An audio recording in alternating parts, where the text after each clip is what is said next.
Bismillahirrahmanirrahim. My name is Babar Ali and I am working as a lecturer in zoology at Government SC College, Bhavalpur. Today we are going to start a new topic, that is survey of fishes. This topic that will be completed into two videos.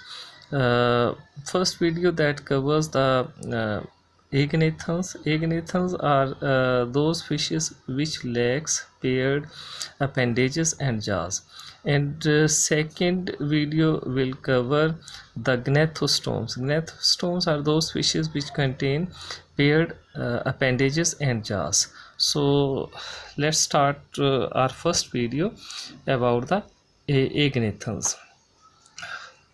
The fishes are divided into two superclasses on the basis of paired appendages and jaws. These two superclasses are agnathans and gnathostomes. Agnathans, this superclass that contain those fishes in which the paired appendages and jaws are absent, and gnathostomes, this superclass that consists of those fishes which contain paired appendages and jaws. Agnathans. The first group of agnathans, that is the ostracoderms. Ostracoderms, these are called bony armored fishes, and the bony armor that is considered a defensive skeleton in these fishes. Ostracoderms were bottom dwellers, and their size ranges near about 15 centimeter. Most were probably filter feeders, either filter suspended organic molecules, organic materials in the water, are extracting annelids and other animals from muddy sediments. Some ostracoderms may have used bony plates around their mouth in a jaw-like manner to crack the exoskeleton of gastropods and arthropods. So these are the ostracoderms. Class Myxini. Class Myxini consists of hagfishes. Most of the zoologists considered the hagfishes as a most primitive vertebrates. Hagfishes breed in the sand and mud of marine environments. They feed on soft-bodied invertebrates and scavenge dead and dying fish. When the hagfish they found a dead fish, they entered into the body of the fish through the mouth and eat the contents of the body, leaving only a sack of skin and bones.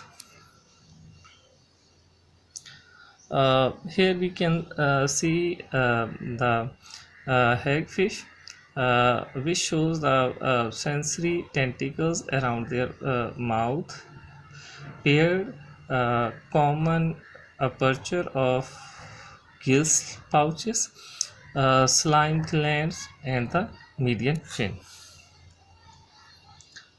Class Cephalosporomorphi. Cephalosporomorphi that consist of the lampreys. Lampreys are common inhabitants of marine and freshwater environment in temperate regions. Most adult lampreys prey on other fishes, while the larvae are filter feeders. They have a suctorial mouth surrounded by lips, and epidermal teeth cover the movable tongue-like structures. They have salivary glands which produce saliva, and saliva contain anticoagulant material which prevents the clotting of the blood of prey. So they feed on the blood of the other fishes. So this is the lamprey. Near the end of their lives, they migrate to a freshwater stream Here male build a nest, uh, wrap their body around the female, and female lay eggs, and then male fertilize them externally. Uh, Eggs hatch in approximately 3 weeks into ammocyte larvae. Ammocyte larvae are filter feeders, and they breathe them into the sand. And ammocyte larvae grow then from 7 millimeter to 17 centimeter over 3 years. The larvae metamorphose to the adult over a period of several months.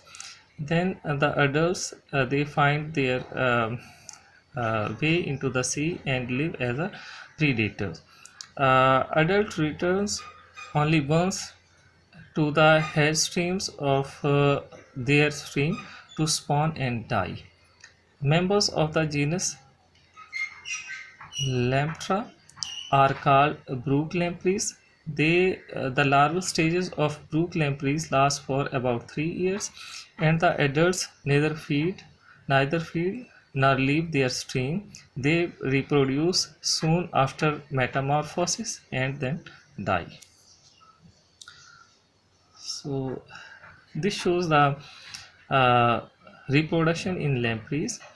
Here we can see the adult lampreys. They migrate to the fresh water where they build the nest. The male wrap the body of the female. Female lay eggs, and male fertilize them with sperms. Then ammocyte larvae, these are hatched out from the fertilized egg. They bury themselves in the sand, and then they develop into the metamorphose into the adult. And then adult lampreys find their way to the sea where they live as a predator. So this shows the life cycle of the uh, lampreys. Thanks for watching this video.